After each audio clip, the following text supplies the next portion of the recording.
Hello students, good afternoon everyone. तो last time हम कर रहे थे एडी करंट, ठीक है। अब इसके बाद हमारा जो काम होगा वो तीसरा काम होगा। देखो, हमने किया था फ्लक्स में, ठीक है। हमने मैग्नेटिक फ्लक्स पढ़ा था बी ए कोस थीटा, ठीक है। तो प्रोडक्शन मैग्नेटिक फ्लक्स का करने का क्या क्या है। देखो, सबसे पहला हम इसको चेंज करें, बी को चेंज करें। इस प्रोसेस को हम क्या कहते हैं, स्टैटिक ईएमआई। जब हम एरिया को चेंज कर रहे थे तो हम पढ़ रहे थे मोशनल ईएमआई, ठीक है। अब अगर हम एंगल को चेंज कर दें तो इसको हम कहते हैं पीरियोडिक ईएमआई, ठीक है। तो दो काम हम कर चुके थे, आज हम तीसरा काम करेंगे। एक छोटा सा टॉपिक है जो आप 10th में भी पढ़ चुके हैं, पीरियोडिक ईएमआई, ठीक है। और उसका दूसरा नाम है एसी जनरेटर, एसी जनरेटर, ठीक है। अगर आप एनसीईआरटी में हैं तो एनसीईआरटी के 224 पेज पे, ठीक है, 224 नंबर पेज पे ये है, ठीक है। इसमें हमें करना क्या है, देखिए। सबसे पहले तो हमें इसमें थीटा को क्या करना है, वेरी करना है, ठीक है। थीटा को हम क्या करेंगे, वेरी करेंगे। मतलब हमारा प्रोसेस क्या रहेगा, अब थीटा को हमें चेंज करना है, ठीक है। किस तरह स्टार्ट करें इसको, तो ये काम आपको खुद करना है। ये अब की बार सिलेबस में नहीं है, ठीक है, लेकिन इसकी वर्किंग मैं आपको जरूर बताऊंगा पूरी अच्छी तरह से, ठीक है। लेकिन आपको क्या करना है, सबसे पहले जनरेटर क्या काम करता है। तो जनरेटर क्या काम करता है बताइए आप। भाई, जनरेटर आपने देखा है कभी, ब्याह शादी में जनरेटर आपने सुना हो, क्या करता है, लाइट को प्रोड्यूस करता है, ठीक है। तो मैकेनिकल एनर्जी को इलेक्ट्रिकल एनर्जी में कन्वर्ट करने का प्रोसेस होता है generator, with the form of AC, ठीक है। एसी के अगर फॉर्म में हो तो, ठीक है। अभी बताएंगे एसी फॉर्म यहाँ पे कैसे आती है। उसके बाद प्रिंसिपल, क्या वो खुद लिखने हैं। प्रिंसिपल क्या होता है, electromagnetic induction. When the magnetic flux link with the coil changes, an EMF is induced. Okay. Diagram construction आपको खुद करनी है, ये आप 10th में कर चुके थे सारा काम, ठीक है। ये पूरा प्रोसेस आप यहाँ तक कहाँ पे कर चुके थे, 10th में, ठीक है। तो अब की बार ये सिलेबस से भी रिमूव कर दिया गया है, लेकिन इसकी वर्किंग जो है उस पे क्वेश्चन आ जाते हैं और वही हम यहाँ पे करना चाहेंगे, क्योंकि उसकी वर्किंग आपने 10th में नहीं पढ़ी थी, ठीक है। तो आज हम इसकी वर्किंग पढ़ेंगे। देखिए, आप बनाना चाहें तो बना लेना, नहीं तो वर्किंग तो आपको जरूर करनी है, ठीक है।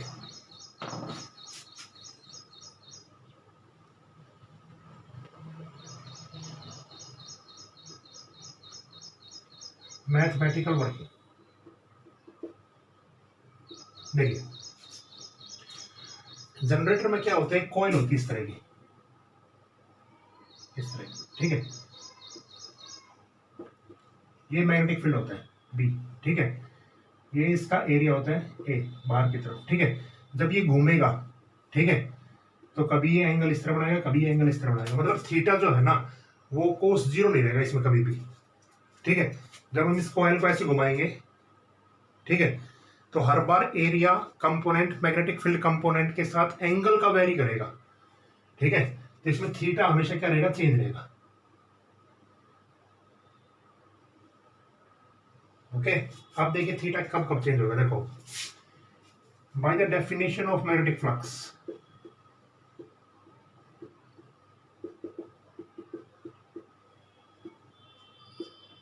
अगर मैं मैग्नेटिक फ्लक्स की डेफिनेशन लिखूं तो क्या होती है, phi B is equal to B D S cos theta, ये होता है ना, हाँ, B D S cos theta, ठीक है। अगर मैं इसको पूरा घुमाऊं ऐसे ऐसे करके, फिर ऐसे उल्टी शेप में लिया हूं तो, ठीक है, तो इसका जो एंगुलर रेवोल्यूशन होगा, एंगुलर रिवोल्यूशन, वो कितना होगा, थीटा क्वांटिटी टाइम के साथ, पढ़ा है ना, 2 पाई/टी पूरा। तो हम थीटा को चेंज कर रहे हैं तो थीटा/टी, ठीक है। तो यहाँ से थीटा टी की वैल्यू कितनी आ जाएगी बताइए मुझे आप। बी, अभी ये पूरा एरिया हमने ले लिया तो बी एस है, तो आप एस कर लो केवल इसको, बी एस कोस बताइए क्या ये चीज समझ में आई आपको यहाँ तक? ठीक है। हम मान लेते हैं इसके अंदर n नंबर ऑफ टर्न्स है इस तरह, ठीक है, इस लपेट रखा है हमने n नंबर ऑफ टर्न्स, तो कितना हो जाएगी n b s cos omega t, ठीक है, where n is number of turns। चलिए यहाँ तक, ठीक है। और थोड़ा सा सिंपलिसिटी के लिए एनसीईआरटी बुक में भी इसको एरिया ले रखा है, तो आप एस की जगह आप एरिया यूज कर लें। मतलब ये एस भी एरिया ही है, लेकिन आप इसको ए यूज कर लें, क्योंकि ए आपके इस टॉपिक में काम आएगा हर जगह। मतलब इस लूप का एरिया जो है ए, ठीक है। एस को हम नहीं मान रहे हैं, आप लेना चाहो तो एस ले सकते हो, कोई दिक्कत नहीं है, ठीक है। लेकिन यहाँ पे हम एंगल को चेंज कर रहे हैं, तो बी और ए के एंगल को चेंज कर रहे हैं, तो आप ए सिंप्लिसिटी के लिए यूज कर लीजिए बस, ठीक है। आगे, by the definition of EMF induced, ठीक है, या यूजिंग फैराडे सेकंड लॉ। अगर मैं फैराडे सेकंड लॉ यूज करता हूं, देखो E इज इक्वल टू क्या होता है, माइनस d/b अपॉन में क्या होता है, dt होता है ना, minus d upon dt। Phi B की वैल्यू कितनी है यहाँ पे, NBA cos omega t। Differentiation आपका था थोड़ा सा, ठीक है, तो ऊपर मैं डिफरेंशिएशन करके दिखा रहा हूँ उसका, देखो EMF induced is equal to, देखो NBA number of turns constant, ठीक है, मैग्नेटिक फील्ड यूनिफॉर्म है, एरिया इसका हर जगह कांस्टेंट ही है, एक जैसा बनेगा outward to the loop. Cos का क्या होता है, माइनस साइन ओमेगा टी, और ओमेगा टी का क्या हो, केवल और केवल आता है डिफरेंशिएशन थोड़ा सा, ठीक है। तो इसका होता है साइन, कोस का होता है माइनस साइन, माइनस माइनस क्या हो जाएगा प्लस, तो इसको मैं ऐसे लिखता हूँ NBA omega sine omega T, ठीक है।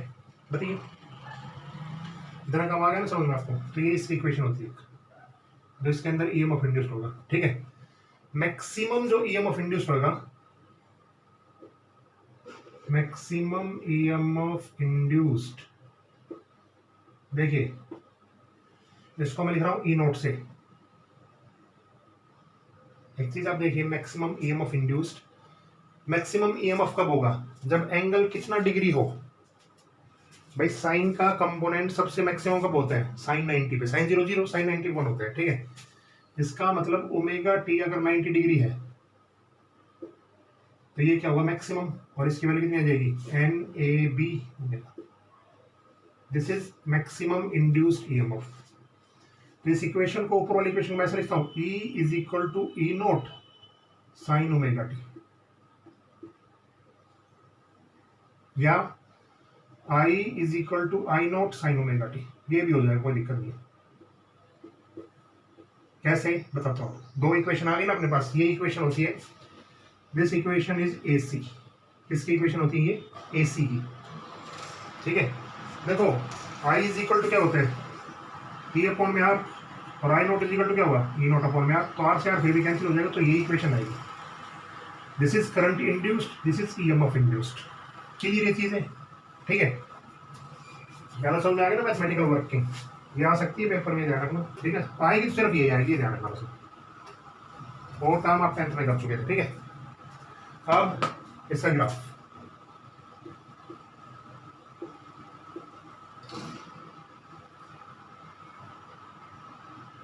I और T के बीच में, या E और T के बीच में, ठीक है, एक ही बात। देखो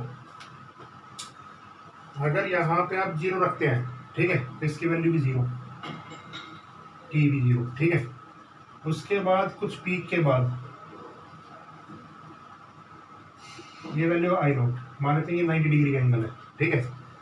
तो उसके बाद ये हमेशा वैल्यू होता रहेगा 0, 30, फिर उसके बाद देखो 0, 30, 60, 90, ठीक है। उसके बाद 120, 150, 180, दोबारा 0 आ गया, साइन 0 0, साइन 180 0, ठीक है। इसी तरह ये नीचे इस चलेगा। तो ये इसकी एक साइकिल होती है, ठीक है। This is 0, this is 90, this is 180, ठीक है, this is 270 and this is 360। इस तरह ये वेरी करता चलेगा ग्राफ टाइम के साथ। क्लियर ये चीज़ें, ये नहीं बताऊंगा। अगर आपको बस बुक है तो बुक में आप देख सकते हैं पेज नंबर 2 to 6 पे यही ग्राफ आपको मिलेगा, ठीक है, ठीक है। वहाँ पे वैल्यू रख रखी है, कोई दिक्कत नहीं, ठीक है। अगर इस ग्राफ की वैल्यूज आपको निकालनी है, मतलब इस तरह ही ग्राफ क्यों आया, तो आप यहाँ से भी निकाल सकते हैं। देखो किस तरह निकालोगे आप। ये वैसे मैं 11th में काम करवा चुका हूँ, आपको करना भी नहीं है। ओमेगा की वैल्यू होती है 2π/t, ठीक है। अगर आप t को 0 रखते हैं, ठीक है, अगर आप t को 0 रखते हैं, ठीक है, तो ये पूरा टर्म क्या हो जाएगा 0। उसके बाद आप t को t/2 रखते हैं तो कितना हो जाएगा, t से t कैंसिल, 2 से 2 कैंसिल, पाई आ जाएगा ना, पाई की वैल्यू 0। अगर आप केवल t रखते हैं, ठीक है, केवल t रखते हैं तो कितना आएगा 2π, वो भी 0। अगर आप रखते हैं t/4, ठीक है, तो t/4 रखेंगे तो t से t कैंसिल और 2 से 2 π/2 आ जाएगी। ये देखो, अब यहां से देखो 0, this is t/4, this is t/2, this is 3t/4 and this is t। t की वैल्यू अगर वेरी करें हम, t की वैल्यू 0 रख के देखें, t/4 रख के देखें, t/2 रख के देखें, 3t/4 रख के देखें, t रख के देखें, तो ग्राफ अपने पास ये आएगा। तो this is the work mathematical working of AC generator, ठीक है। अगर आपके पास टाइम हो तो आपको डायग्राम भी बनाना, ठीक है। डायग्राम नहीं बना पाओ तो आप प्रिंसिपल तो जरूर लिखना और इसकी मैथमेटिकल वर्किंग जरूर करना। अब इसी के ही नीचे एक न्यूमेरिकल है 6.11, ठीक है। हम सारे न्यूमेरिकल करते चल रहे हैं एनसीईआरटी के अभी तक, ठीक है।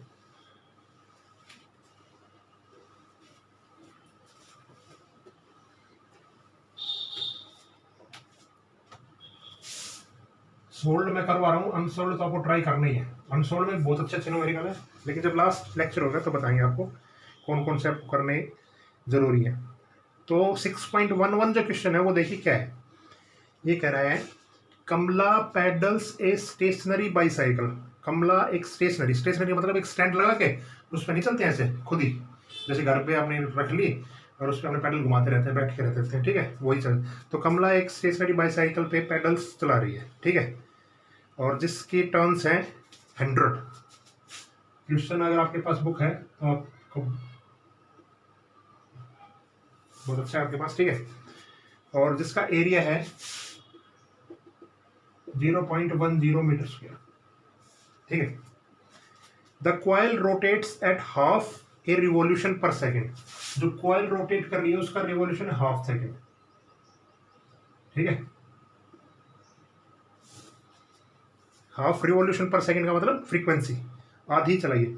It is placed in uniform magnetic field perpendicular to,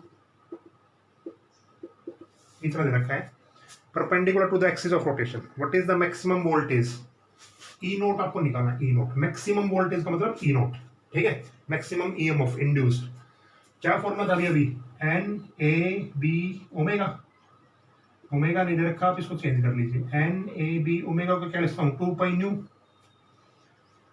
ठीक है, ये 2π/t, एक ही बात है। वैल्यू सारी गिवन आपके पास, 100 एरिया पाई इंटू में आर स्क्वायर 0.1 का स्क्वायर, बी 0.01, 2π न्यू, न्यू कितना है 1/2, ठीक है। तो आपको पूरा एरिया दे रखा है तो इसको पाई लगाएंगे आप जरूर, ठीक है, एरिया पूरा दे रखा है ये, ठीक है। अगर आप पूरा जाए एरिया, इसका आंसर यहाँ से आएगा, हाँ यही है, ठीक है। The maximum voltage is 0.31। Clear हो गया, आसान न्यूमेरिकल तो बिल्कुल वैल्यू बेस्ड था, ठीक है, बिल्कुल न्यूमेरिकल बेस्ड क्वेश्चन था, ठीक है। तो आज आपको ये काम करना है, ठीक है, ईएमआई का। अब इसमें सिर्फ और सिर्फ एक टॉपिक रह जाता है, ठीक है, थोड़ा सा बड़ा टॉपिक है, उसमें भी 3 लेक्चर लगते हैं आराम से, 3 से 4 लेक्चर लग जाएंगे, क्या होगा। और वो टॉपिक है इंडक्टेंस।